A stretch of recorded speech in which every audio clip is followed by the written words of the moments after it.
माझ्याकडे ह्या पद्धतीचा एक बॉक्स होता। तो बॉक्स मी कट करून घेतलेला आहे। 4 बाजू असतात, त्याच्यातल्या 2 बाजू कट करून घेतलेल्या आहेत मी। मला झोका बनवायचा आहे, तर ह्या साईडला मी दोघं साईडने असं कट करून घेतलेलं आहे, जेणेकरून दिसायला ते खूप छान दिसेल असं। आणि पेपर असतो, गिफ्ट पेपर असतो, ते पेपरने मी चिपकून घेते व्यवस्थित। छान ह्या पद्धतीने गिफ्ट रॅप असतो ना, 5 रुपयाचा कवर भेटतो तो, छान त्या पद्धतीने मी कवर करून घेते। आणि इथे गोल्डन कलरची लेस आहे माझ्याकडे, थोडंसं डेकोरेशन छान दिसायला पाहिजे म्हणून मी चारी बाजूने गोल्डन कलरची लेस लावून घेते। हे बघा, ह्या पद्धतीने लावून घेते। आणि खाली एक सिल्वर कलरची लेस आहे झालर म्हणून, त्या पद्धतीने ती एक लावून घेतली मी। झाला माझा पाळणा तयार। आता इथे दोरी बांधून घेतली आहे आणि इथे खाली पण एक दोरी बांधून घेतली आहे, जेणेकरून आपल्याला पाळणा हलवता येईल असं। आता इथे मी तयारी करायला घेतलेली आहे। आता इथे चालू आहे आमचं डेकोरेशन बनवायचं। जास्त काही मोठं करत नाही, एकदम छोटंसं आहे। जेवढं माझ्याकडे साहित्य आहे त्या साहित्याने मी तयार करते।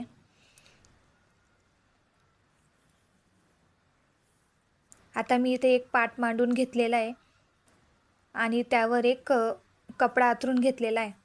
मग म्हटलं इथे एक दोरी बांधून झोका लावावं की काय, मग माझ्या मिस्टरांकडनं एक मदत घेतली। पाईप असतो, तो पाईपने मी तिथे पाईप बांधून घेतलेला आहे दोरीने व्यवस्थित, जेणेकरून मला झोका बांधता येईल व्यवस्थित।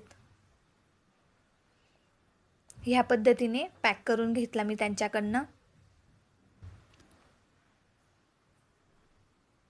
आणि आता इथे मी जो झोका बनवलेला होता तो मी बांधून घेते व्यवस्थित। हे बघा, आता मी बघत होती इथे झोका हलतोय की नाही असं। आणि फुलांची माळ आहे माझ्याकडे, त्या फुलांच्या माळाने डेकोरेशन करून घेते। घरच्याच साहित्यांपासून खूप छान डेकोरेशन आपण करू शकतो।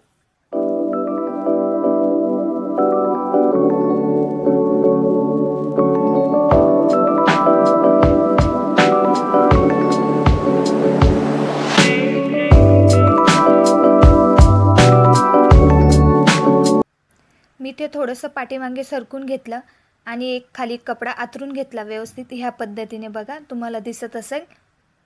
आता इथे माझी मुलगी डेकोरेशन करते बाकीचं। तिला खूप आवडतं या अशा गोष्टी करायला।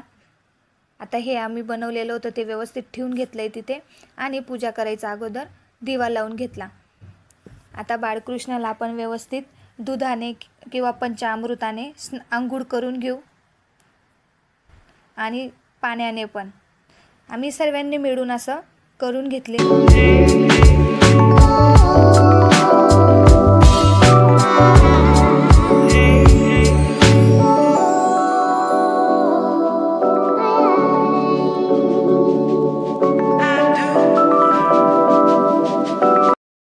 चारी जणांचं करून झालेलं होतं। आता मी व्यवस्थित परत एकदा बाळकृष्णाला धुवून घेतला, व्यवस्थित पुसून घेतला आणि जे कपडे होते माझ्याकडे बनवलेले मी ते घालून घेते आता व्यवस्थित।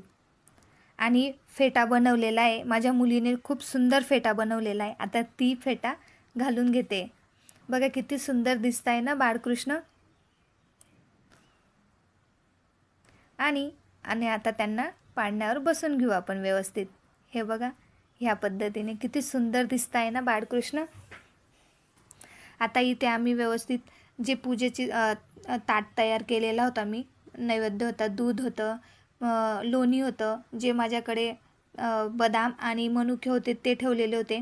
आणि एका साईडला आपलं दहीमध्ये पोहे टाकून मिक्स करून घेतलेलं होतं आणि केळी होते माझ्याकडे, केळी आणि व्यवस्थित पूजा करून घेते मी आता। आणि गणपती बाप्पांना थोडी विसरू शकतो आपण, गणपती बाप्पांची पण छान व्यवस्थित पूजा करून घेतली। ह्या पद्धतीने सर्व व्यवस्थित पूजा करून झाली माझी। आता आम्ही आरती करायला घेऊ।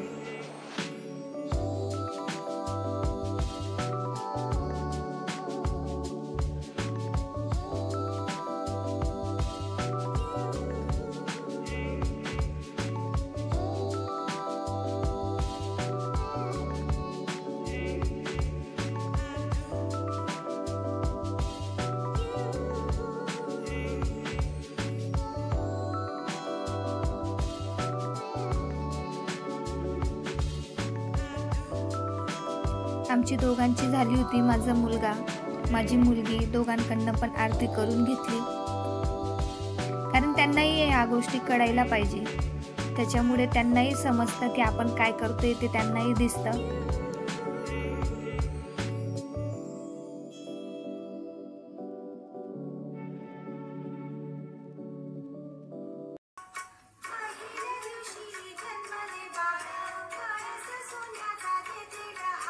ह्या पद्धतीने असा पाळणा हलवून घेतला आम्ही।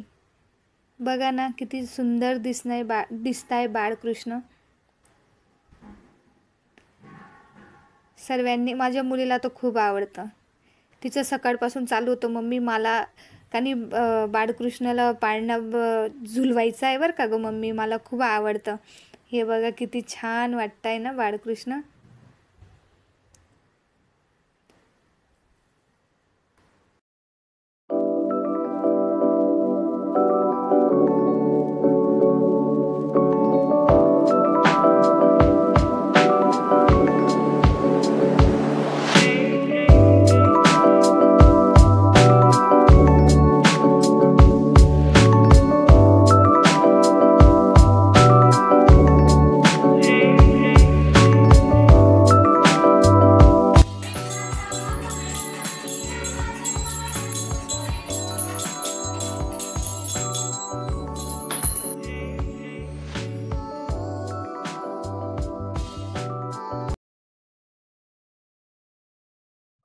ह्या पद्धतीने आम्ही जन्माष्टमी साजरा केली। तुम्ही कशी केली ते नक्की सांगा।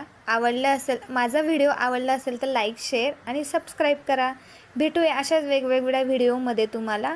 तोपर्यंत बाय बाय।